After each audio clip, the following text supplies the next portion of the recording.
Race जीतने के लिए दौड़ना जरूरी नहीं है, सबसे तेज दौड़ना जरूरी है। गाइज, इस वीडियो की लास्ट लाइन खत्म होने से पहले आप इतना मोटिवेट हो चुके होंगे कि शायद ही आपको स्टडी मोटिवेशन पर कोई और वीडियो देखने की जरूरत पड़ेगी। आप सभी स्टूडेंट जो ये वीडियो देख रहे हो, उनमें से सभी स्टूडेंट्स का रिजल्ट आ चुका है और आपने पूरे साल क्या किया इसका अंदाजा आपके रिजल्ट से लग चुका है। कुछ स्टूडेंट्स ने पूरे साल अच्छे से मेहनत करके अपने माँ बाप का नाम रोशन किया है और आप में से ही कुछ स्टूडेंट्स ऐसे भी हैं जो अपने माँ बाप का नाम रोशन करना तो चाहते थे लेकिन नहीं कर पाए, क्योंकि वो पढ़ना तो चाहते थे लेकिन नहीं पढ़ पाए। वो डिस्ट्रैक्शन को कम करके पढ़ाई में अपना 100% देना चाहते थे लेकिन नहीं दे पाए। और कहीं ना कहीं इसके पीछे का रीजन है पढ़ाई में मन ना लगना। आप पढ़ना चाहते थे और अच्छा स्कोर भी हासिल करना चाहते थे लेकिन आप पढ़ नहीं पाए क्योंकि आपका कभी पढ़ाई में मन लगा ही नहीं। पढ़ाई को आपने हमेशा एक बोझ की तरह माना है जिसको आप जल्दी से जल्दी उतारना चाहते थे। आपके माँ बाप हर दिन आपसे पढ़ाई के लिए बोलते रहे लेकिन आप हमेशा पढ़ाई से दूर भागते रहे। लेकिन पढ़ाई से दूर भागना ये कोई सॉल्यूशन नहीं है, बल्कि आप जिस चीज से जितना ज्यादा दूर भागोगे वो चीज आपको पूरी लाइफ में उतना ही ज्यादा भगाएगी, वो आपको उतना ही तंग करेगी, फिर चाहे वो पढ़ाई से दूर भागना हो या फिर अपनी किसी कमजोरी से। और हाँ, अगर आपका पढ़ाई में मन नहीं लगता है तो आपको एक स्टोरी सुनाता हूँ और इसे सुनने के बाद आई एम श्योर आप पढ़ाई के लिए पागल होने वाले हो। ये कहानी है एक ऐसे लड़के की जो एक लोअर मिडिल क्लास फैमिली से था। वो शुरू से ही पढ़ाई में कमजोर था क्योंकि उसने कभी अपनी पढ़ाई पर ध्यान दिया ही नहीं। उसने कभी अपने आप को इम्प्रूव करने के लिए टाइम ही नहीं निकाला। उसके पिताजी एक मजदूर थे जो 40 डिग्री सेल्सियस की कड़ी धूप में मजदूरी करके अपने परिवार का खर्चा चलाते, अपने बेटे की पढ़ाई के लिए पैसे कमाते। और उसकी माँ एक हाउसवाइफ थी जो कि अपने घर को संभालती थी। उसके पिताजी बड़ी मेहनत करके पैसे कमाते और अपने सारे सपने भुलाकर उन पैसों से अपने बेटे की फीस भरते। उसके बाद में जो थोड़ा बहुत पैसा बचता उनसे वो अपने परिवार का खर्चा चलाते। उनकी लाइफ में एक भी दिन ऐसा नहीं था जिस दिन वो काम पर नहीं जाते, क्योंकि पूरे परिवार की जिम्मेदारी सिर्फ उन्हीं के कंधों पर थी। फिर भी उसके पिताजी खुशी खुशी ये सारे काम कर लेते थे। पता है क्यों? सिर्फ इस उम्मीद में कि एक दिन उनका बेटा पढ़ लिख कर बड़ा आदमी बनेगा और उस दिन उनके सारे सपने पूरे कर देगा। और उसकी माँ तो सिर्फ इसी उम्मीद में जीती थी कि एक दिन उसका बेटा कोई बड़ा अफसर बनकर आएगा। लेकिन उस लड़के को इस बात की कोई परवाह नहीं थी। वो मजे से एकदम चैन की जिंदगी जी रहा था। हर दिन दोस्तों के साथ पार्टी करता, बाहर घूमने जाता और अपनी लाइफ को फुल एंजॉय कर रहा था। अपने माँ बाप की और उनके सपनों की जो कि उन्होंने कई सालों से संजो कर रखे थे, उनकी उसे कोई परवाह नहीं थी। वो अपने हिसाब से अपनी जिंदगी को जी रहा था। वो पढ़ने का सिर्फ दिखावा कर रहा था और कुछ नहीं। और उसके माँ बाप उससे पूरी उम्मीद लगाए हुए बैठे थे कि एक दिन हमारा बेटा भी हमारा वक्त जरूर बदलेगा। लेकिन इसी उम्मीद में उसके माँ बाप की पूरी उम्र गुजर जाती है और उनका बेटा कभी उनके सपनों को पूरा नहीं कर पाता है। वह कभी भी वो ऑफिसर नहीं बन पाता है जिसका सपना उसके माँ बाप ने देखा था, क्योंकि उसने कभी मन से पढ़ाई की ही नहीं, बल्कि वह तो किताबें खोलकर सिर्फ पढ़ाई का ढोंग करता था। उसको इस बात से कोई फर्क नहीं पड़ता था कि उसके माँ बाप उससे कितनी उम्मीद लगाए हुए बैठे हैं। धीरे धीरे उसकी उम्र गुजरती गई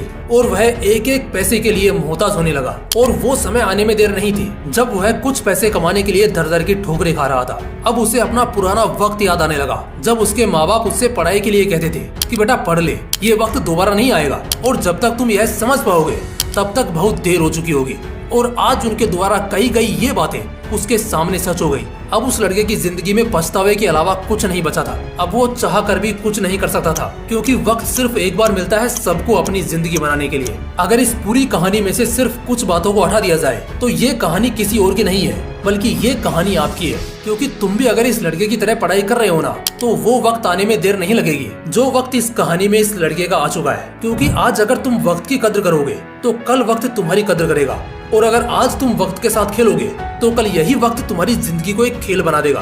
देखो, अब मैं तुम्हें ये सब बोलकर कि तुम्हारे मार्क्स कम आए, तुमने पढ़ाई नहीं की, अगर उस दिन पढ़ लेते तो आज तुम्हारा स्कोर अच्छा आता, आज तुम्हें यह वीडियो देखने की जरूरत नहीं पड़ती, माँ बाप के ताने सुनने नहीं पड़ते। ये सब बोलकर मैं तुम्हें गिल्ट फील नहीं कराना चाहता हूँ, बल्कि मैं आपको यहाँ पर मोटिवेट करने के लिए आया हूँ ताकि आप इस साल एग्जाम में फोड़कर अपने माँ बाप को और खुद को प्राउड फील करवा सको। तो देखो, अभी आपकी न्यू क्लास की पढ़ाई स्टार्ट होने वाली है और इस टाइम पर सभी स्टूडेंट मजे कर रहे हैं, लाइफ को एंजॉय कर रहे हैं। आप इस टाइम में थोड़ी थोड़ी भी मेहनत करके बाकी स्टूडेंट से बहुत आगे निकल सकते हो। बताता हूँ कैसे। देखो, अभी जस्ट आपकी क्लासेस स्टार्ट होने वाली है और जब आपकी क्लासेस स्टार्ट होंगी तो 99% स्टूडेंट उसके बाद ही अपना डेली रूटीन बनाएंगे, पढ़ाई की प्लानिंग करेंगे, ये सोचेंगे कि पढ़ाई कैसे करें और किस तरीके से करनी है। लेकिन अगर आप इस फ्री टाइम में अपने सिलेबस को अच्छे से एनालाइज करके प्री प्लानिंग कर लो तो आप बाकी स्टूडेंट से बहुत आगे निकल जाओगे। जिस टाइम पर सभी स्टूडेंट पढ़ाई की प्लानिंग करना स्टार्ट करेंगे तब तक आप अपनी प्लानिंग कंप्लीट करके पढ़ाई स्टार्ट भी कर चुके होंगे। ऐसा करने से आप ज्यादा तो नहीं,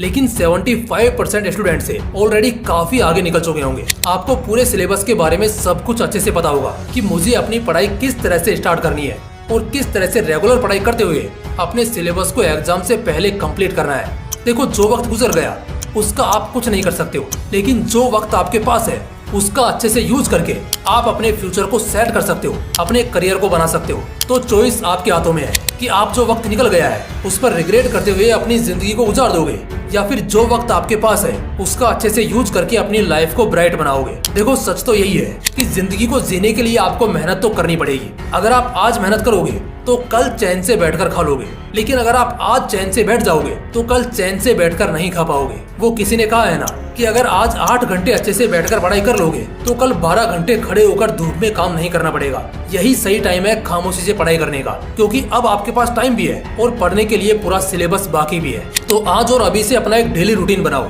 और फिक्स करो कि हर दिन आपको कितने घंटे पढ़ना है, किस चैप्टर को कब पढ़ना है और किस सब्जेक्ट को किस टाइम पर फिनिश करना है। जब तक आप डेडलाइन नहीं बनाओगे तब तक आप कभी भी अपने सिलेबस को फिनिश नहीं कर पाओगे।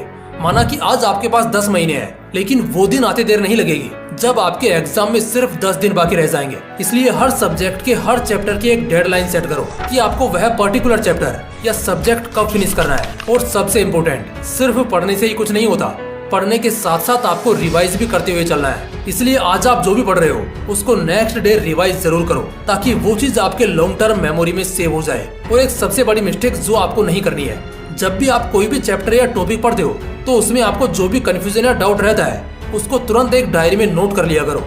और जब भी आप ऑनलाइन लेक्चर अटेंड करते हो या फिर क्लास लेते हो तो उसमें टीचर से पूछकर उस डाउट को तुरंत ही सोल्व कर लिया करो, क्योंकि बाद में यही डाउट आपका एग्जाम के टाइम पर बहुत ज्यादा टाइम वेस्ट करने वाला है। इससे आपका सिलेबस भी कंप्लीट नहीं हो पाता है और ऐसा कई बार मेरे साथ भी हो चुका है। इसलिए ये सब मैं पहले ही बता रहा हूँ ताकि मेरी ऑडियंस वो मिस्टेक ना करे जो मिस्टेक आज से कई साल पहले मैंने की थी। इसलिए कोई भी डाउट या टॉपिक पेंडिंग में नहीं रखना है। जो भी करना है शुरू से ही साथ में करते हुए चलना है, यानी कि कोई भी डाउट हो या टॉपिक हो सब कुछ शुरू से ही सिस्टमेटिक ढंग से पढ़ते हुए चलना है, ताकि बाद में किसी भी तरह की कोई दिक्कत नहीं आए। और लास्ट में बस इतना ही कहना चाहूंगा कि चाहे कितनी भी मोटिवेशनल वीडियोस देख लो, वर्ल्ड के किसी भी बेस्ट मोटिवेशनल स्पीकर की स्पीच सुन लो, किसी भी तरह की इंस्पिरेशनल मूवी देख लो, लेकिन जब तक आप खुद डिसाइड नहीं करोगे, जब तक आप खुद कोई एक्शन नहीं लोगे, तब तक इस दुनिया की कोई भी वीडियो, कोई भी स्पीच आपको मोटिवेट नहीं कर सकती है। मोटिवेशन एक चिंगारी की तरह होती है जो कि कुछ टाइम के बाद में शांत हो जाती है, और उसके बाद में आपको खुद अपने आप को डिसिप्लिन में रखना होता है ताकि आप कंसिस्टेंसी के साथ अपने गोल पर काम कर सको।